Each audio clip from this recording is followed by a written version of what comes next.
a drug addict, and let's be honest, an irresponsible imbecile. I mean, Yes. a crack and heroin using, or was it just crack?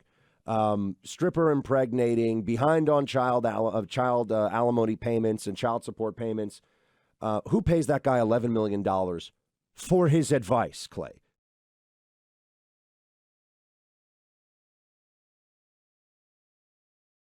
Buck, I started off this morning, first thing when I woke up, I saw this headline from NBC News, and I said, my goodness, the long knives are officially out for Joe Biden and for everyone who is trying to defend Hunter Biden. Because when NBC News, which has mostly pretended that this story doesn't exist, is suddenly writing a headline of Hunter Biden's hard drive shows he and his firm earned about $11 million from 2013 to 2018 while Joe Biden was vice president and still in office. This is based on his laptop, which all of a sudden everybody is covering. And this is just what stands out to me when you actually read. This is the opening paragraph, Buck. From 2013 through 2018, Hunter Biden and his company brought in about $11 million via his roles as an attorney and board member with a Ukrainian firm accused of bribery and his work with a Chinese businessman now accused of fraud, according to NBC News analysis of a copy of Biden's hard drive and iCloud accounts and documents released by Republicans on 2 Senate committees. The reason why I bring this up, Buck, you and I have been talking about this laptop and Joe Biden's connection to it and how incredibly dirty it is for some time. But when you have the NBC Newses of the world opening up stories with that paragraph, things have changed in a way. And we talked about the New York Times, the Washington Post, everybody diving in. Most of them have pretended this story didn't exist. This is getting incredibly tumultuous for the Democrats, Joe Biden and Hunter Biden. Think of the shift here of the pendulum from the universal Democrat media decision to not cover, to ignore, which, as we've discussed before, Yep. You're an editorial guy, I'm an editorial guy. What you do and don't talk about is really, in many ways, the most important decision you make That's in right. the media. And they just pretended like this was nothing. It wasn't interesting. It was fake. It was Russian disinformation. And now that the emails have been put online for anyone to see, you can effectively go through them now. It's almost like the initial WikiLeaks dump. Remember that when they put them out there? Yeah. And you could sift through all these State Department cables. So now that they have put this out there, there are a couple things going on. One is that they are starting to recognize any person who sees this is going to ask some basic questions. Now that we can all agree on the essential facts here, because they aren't denying the existence of those facts anymore, who pays a drug addict, and let's be honest, an irresponsible imbecile? I mean, Yes. a crack and heroin using, or was it just crack? Stripper impregnating, behind on child alimony payments and child support payments. Who pays that guy $11 million for his advice, Clay? Think about this for a moment. No one is paying Hunter Biden millions of dollars. And now we know it is $11 million. I know it's over a period of years. That's a lot of money, folks, right? We all know that's this big time money. No one pays that money because they think Hunter Biden's so smart and going to help their business grow. Burisma didn't pay it. The Chinese businessmen that he was interacting with weren't paying it because of that. So then we get to the why. And the why, of course, is to create influence in the White House for corrupt foreign countries. And when you think about the fascination that the Democrats had with the emoluments clause under the Trump administration, the Washington Post was running front page stories about diplomats buying cheeseburgers and drinking beer at the Trump hotel and how maybe that was influencing foreign policy. I mean, it was laughable versus this.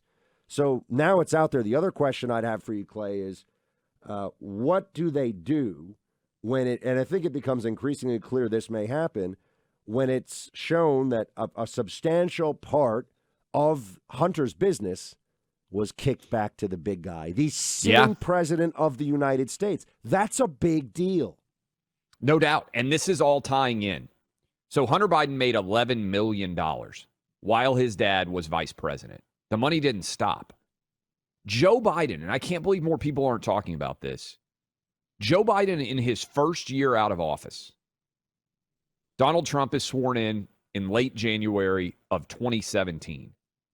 In roughly 11 months, Joe Biden made $11 million, according to his own tax returns. Now, that's an awful lot of money. $11 million, Buck, for a guy that's never owned a business prior to that point, that has never done anything other than basically be a government employee.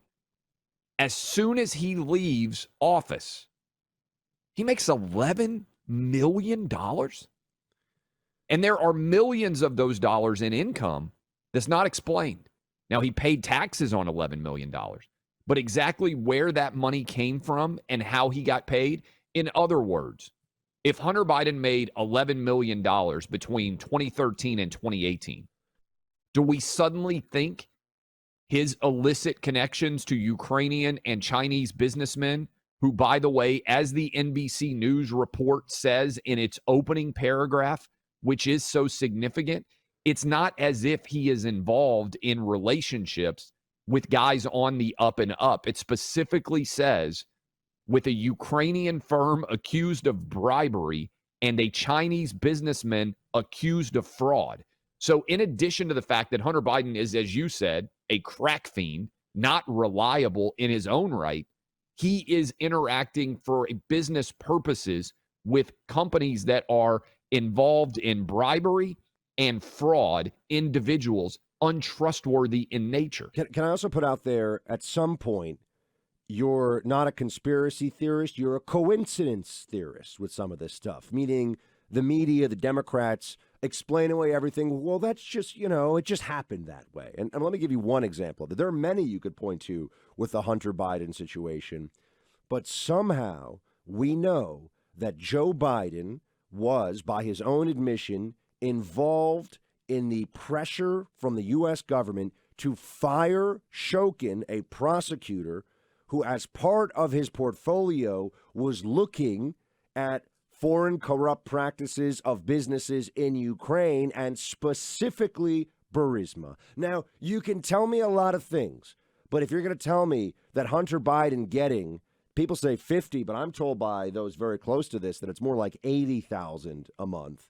Hunter Biden happened to be getting $80,000 a month while his dad was vice president in charge of U.S. foreign policy in Ukraine under mandate from the Obama administration, and specifically demanded, well, look at Hunter Biden. He doesn't know what time of day or year it is most of the time, but he had a really strong opinion on how good a corruption prosecutor was in Ukraine. Does anybody really think, I know the media goes, oh, but we have State Department people who say he was great. Yeah, just like we had 50 intelligence professionals who said that the laptop was fake, right?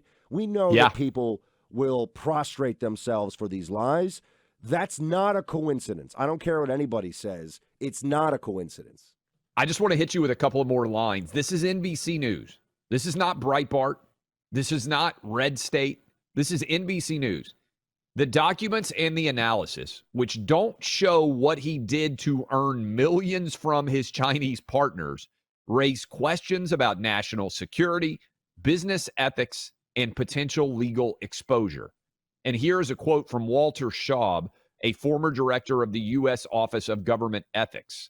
He said, sorry, that's the wrong quote I want to use. Frank Figliuzzi, who's I'm probably mangling the pronunciation. You know him? I know of him, yes. Okay. He's a loon. FBI's former assistant director for counterintelligence said there is a national security risk when foreign powers like China see an opportunity to get close to someone like Biden. Direct quote.